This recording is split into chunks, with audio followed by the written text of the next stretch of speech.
Today we're going to start looking at our model text about a narrative. Model texts are really important because they allow us to see what we're heading towards when we're doing our writing and what it might look like at the end.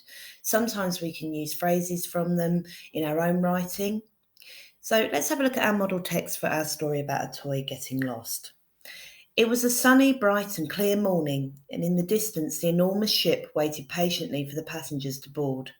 As the children dragged their suitcases up the gangplank, Holly held tightly to Monty's hand because she was terrified that he might slip into the surrounding waters.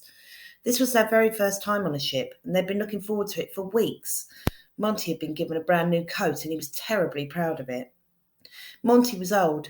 He'd been with the Joneses family for generations. His fur was slightly worn and threadbare in places because of all the cuddles he'd received over the years. His limbs were jointed, which allowed him to move and to sit. In the front of his face, his plastic nose sat proudly. Although he was old, his bearded eyes shone with curiosity. His rounded belly slumped over his legs as he was gently carried by Holly. As far as bears go, Monty was different. He was the most intelligent bear that had ever lived, or so he thought. He was curious about everything and would often study the globe when no one was watching. He'd longed to go on a long adventure, anywhere, any time. Being a thoughtful bear, he wondered if he could help other children in different countries. His positive and optimistic personality made every day feel full of sunlight and happiness. Holly loved him for this. Whilst at sea, the weather changed. Holly knew that the weather was expected to turn. Her father had talked about a storm. She so wanted to experience the wind blowing in her face from the top deck. Curiosity got the better of her, and before she had properly considered her decision, she sped towards the stairs that led to the top deck. Cautiously, she peered through the door to the top deck and held Monty up to get a better look. Monty could clearly see that the waves were much stronger. They were like giant hands slapping the boat.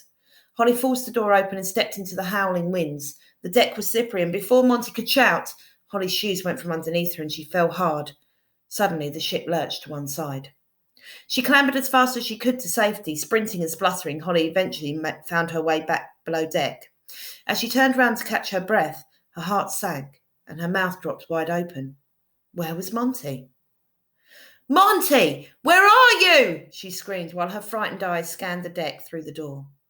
Holly fell to her knees and immediately threw her face into her hands. Tears streamed down her face. "I have to find him," she wept. "I have to get him back." The minutes felt like hours as she relayed the sad story to anyone who would listen. Around her, everything whirled past, but it was like her world had stopped moving. Through the rain and wind, everything seemed more upsetting. Holly couldn't stop worrying at the thought of Monty. Had he fallen in the water? Where was he? After searching all morning but not having any luck, Holly refused her lunch and quietly cried in her bunk. Later that evening, she heard someone tiptoe quietly down the corridor and give the smallest of knocks on her door.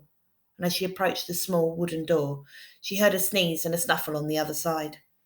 Nervously, she slowly opened the door. She couldn't believe her eyes. Before she knew it, a very wet and very cold Monty threw himself into her arms. His brand new coat was gone, and his fur was soaked through, but it was her Monty. "Oh, Monty," Holly said with sheer delight. "I'm so pleased to have finally found you." She gleefully wrapped him in the warmest towel. She was so eager to share the news with her brother Harry. Holly had never been so terrified. Losing her best friend was her ultimate nightmare.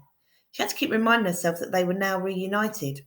And with a sigh of relief, both Holly and Monty collapsed into bed and wrapped themselves in blankets. Smiling towards each other, they made a silent promise to never leave one another again.